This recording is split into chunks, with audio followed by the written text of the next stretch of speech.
ఇది వారి ఇచ్చిన హామీ. ఆ హామీని నెరవేర్చలేకుండా కాంగ్రెస్ వాళ్ళు గతంలో బీఆర్ఎస్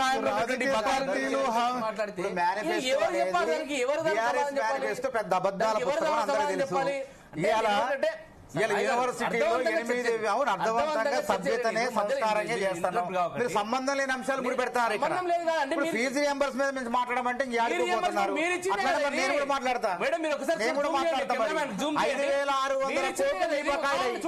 5,600 కోట్లు టీఏఎఫ్ఆర్సీ చెప్తే మీరు ఇచ్చారా? ప్రైవేట్ పార్టీ నాయకులకు ప్రైవేట్ యూనివర్సిటీ ఇచ్చారు. మీరు మల్లా రాజేశ్వర యూనివర్సిటీ, మల్లారెడ్డికి యూనివర్సిటీ మాత్రం 15% కమిషన్లు తీసుకొని బిల్లులు చెల్లిస్తున్నారు. మీ ఇంట్లో బంగారం ఉంది. కవిత గారు చెప్పారు హరీష్ రావు, సంతోష్ రావు దగ్గర బంగారం ఉంది. ఆ బంగారం మొత్తాన్ని ఫీజు రియంబర్స్మెంట్ కి కవిత గారు చెప్పారు. హరీష్ రావు గారి ఇంట్లో బంగారం ఉంది, సంతోష్ రావు ఇంట్లో బంగారం ఉంది. మరి కేసీఆర్ ఇంట్లో ఎంత బంగారం ఉందో ఇది పెట్టి వెంటనే కవిత గారు చెప్పారు. ఆ బంగారం తెచ్చి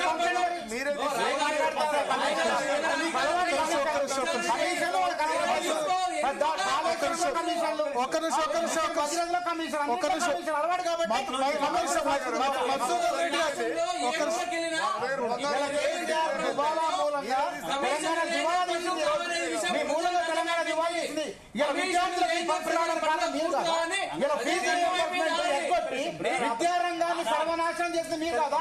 ఒక్క నిమిషాన భర్తన ఒక మాట చెప్తా. ఈ చర్చ పెట్టింది ప్రధానంగా విద్యార్థుల కోసం, అంటే విద్యావ్యవస్థ మీద. దాని మీదనే పాయింట్ ఉండాలి. నేను అనేది ఏంటంటే డిమాండ్ ఎవరు మాట్లాడినా విద్యావ్యవస్థ చేయాలి. అంటే ఎవరెవరు లొల్లి పెడితే మా విద్యార్థి తెలంగాణ రాష్ట్ర వ్యాప్తంగా చూస్తారు కూడా ప్రజలందరూ. మెయిన్ గా ఇది విద్యార్థుల కోసం ఈ చర్చ పెట్టింది కూడా. నా డిమాండ్ ఏంటంటే ఇవాళ ఈ ప్రభుత్వం కాదు, గత ప్రభుత్వం నుంచి జరుగుతుంది. ఇంకొకటి ముఖ్యమైన ఇంపార్టెంట్ పాయింట్ ఎవరైనా ఉంటే ఇది నోట్ చేసుకోండి. ఇది చాలా మోస్ట్ ఇంపార్టెంట్ పాయింట్. ఈ తెలంగాణ రాష్ట్రంలో మన చాకలి ఐలమ్మ అని యూనివర్సిటీ కోటి ఉమెన్స్ కాలేజీకి ఐలమ్మ అని పేరు పెట్టారు. చాలా గొప్పగా పెట్టారు. మీ అందరం కూడా హర్షం వ్యక్తం చేస్తున్నాం. అంటే వీళ్ళు చేసింది కాదు, గతం నుంచే చేసింది గత ప్రభుత్వం. ఓకే, ఒక్క నిమిషం బ్రదర్ చెప్పేది వినండి, కంక్లూడ్ చేయండి. ఒక్క నిమిషం నేను కంక్లూడ్ చేయండి, మాట్లాడకరి, డిస్టర్బ్ చేయకరి.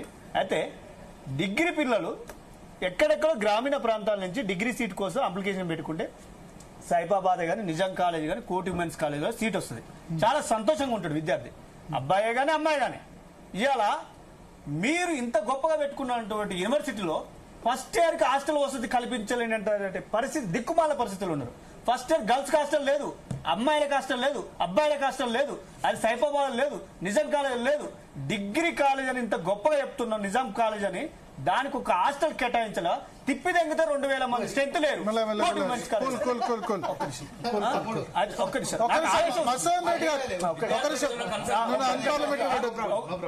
నా ఆవేశం ఏంటంటే నేను 100 మీరు రాష్ట్ర వ్యాప్తంగా మా బాధ ఏంటంటే మీరు హాస్టల్ ఎమ్మటే వసతి కల్పించాలి. తప్పకుండా బిల్డింగులు ఉన్నాయి, స్థలాలు ఉన్నాయి.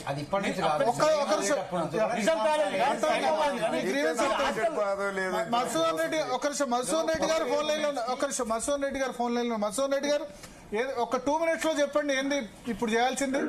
ఇప్పుడు ఒకటి సార్ ఏంటంటే ప్రభుత్వము చాలా స్పష్టంగా ఈ యొక్క ఫీజు రియంబర్స్మెంట్ సంబంధించి సమస్యను పరిష్కరించాలనేటువంటి ఆలోచన వివిధ స్థాయిలతో మంత్రులు కానీ ముఖ్యమంత్రి గారు కానీ జోక్యం చేసుకొని పరిస్థితులను చక్కదిద్దే ప్రయత్నం చేస్తున్నారు. ఇది ఆల్రెడీ ఒక ముదిరిపోయినటువంటి సమస్య. గత ప్రభుత్వము పెట్టినటువంటి బకాయిలు కానీ, ఆ బకాయిలతో పాటు ఇప్పుడు పేరుకుపోయినటువంటి బకాయిలు కానీ ఒకవైపు ఉన్నాయి. తర్వాత వీటికి సంబంధించినంత వరకు 8,000 కోట్ల రూపాయల బకాయిలు ఏవైతే ఉన్నాయో అందులో 70% చిన్న చిన్న కళాశాలలు, జూనియర్ డిగ్రీ కళాశాలకు సంబంధించి ఉన్నాయి. సో కాబట్టి వీటన్నిటిని కూడా ప్రభుత్వం పరిష్కరించేటటువంటి విధానాన్ని అక్కడ ఉన్నటువంటి విద్యార్థి సంఘ నాయకులు అర్థం చేసుకుంటారని నేను భావిస్తున్నా. గతంలో ఫీజు రియంబర్స్మెంట్ అడిగితే విజిలెన్స్ వేసి లేకపోతే టాస్క్ ఫోర్స్ వేసి వాళ్ళను దారికి తెచ్చుకునేటటువంటి ప్రయత్నాలు కానీ, తెర వెనుక ప్రయత్నాలు ఈ ప్రభుత్వం చేయటం లేదనేటటువంటిది చాలా స్పష్టంగా నేను చెప్పదలుచుకున్నా. మీరు అనేటటువంటిది ఏంటంటే ఈ యాజమాన్యాలు ప్రభుత్వం కూర్చొని ఈ సమస్యకు పరిష్కారం చేస్తే తప్పకుండా ఇది పరిష్కరించవలసినటువంటి సమస్య. విద్యకు పెట్టుబడిగా భావించాలి, విద్య అనేటటువంటిది ఖర్చుగా భావించకూడదు అనేటటువంటి ఒక భవిష్యత్తు విద్యార్థుల కోసం ఉన్నది. కాబట్టి అక్కడ ఉన్న విద్యార్థి సంఘం కూడా ఈ సమస్య పరిష్కారం దృష్టిలో ఆలోచించాలి తప్ప Okay. ఒక ఫీజు రియంబర్స్మెంట్ కి సంబంధించినటువంటి అంశం సందర్భంగా Okay. ఫీజు పెంపుకు సంబంధించినటువంటి అంశం కూడా ప్రస్తావన తీసుకొచ్చారు. Okay. ఫీజు పెంపు ఎందుకు చేయాలి అసలు? ఏమి యొక్క వసతులు పెంచుతున్నారు? ఈ రోజు ఇంజనీరింగ్ కళాశాలల్లో 90,000 10,000 కోట్ల అడ్మిషన్స్ ఉంటే 75,000 మంది విద్యార్థులు చేరారు. 15,000 మంది పట్టుమని ఆ కాలేజీ ముఖం చూడడానికి కూడా ఇష్టపడతలేదు. అదేవిధంగా పెద్ద పెద్ద కాలేజ్ సిబిఐటి ఈ విధంగా నారాయణమ్మ కాలేజీ తోటి కాలేజీలు ఉంటే దాదాపు 30 మేనేజ్మెంట్ కోటా కింద 10 లక్షలు 20 లక్షలు తీసుకొని అమ్ముతున్నారు. మరి వీటన్నిటికీ సంబంధించినంత వరకు మీ దగ్గర ఉన్న లోపాలను కూడా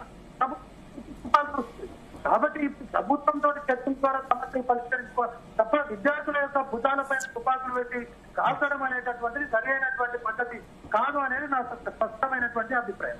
ఓకే ఓకే థ్యాంక్ యూ 20 లక్షలకు 30 లక్షలకు సీట్లు అమ్ముకుంటే దాని మీద చర్యలు తీసుకోవాల్సింది ఎవరు? ప్రభుత్వమే కదా. ప్రభుత్వం తెలియకుండా ఇవన్నీ జరుగుతున్నాయి. ఎవరు?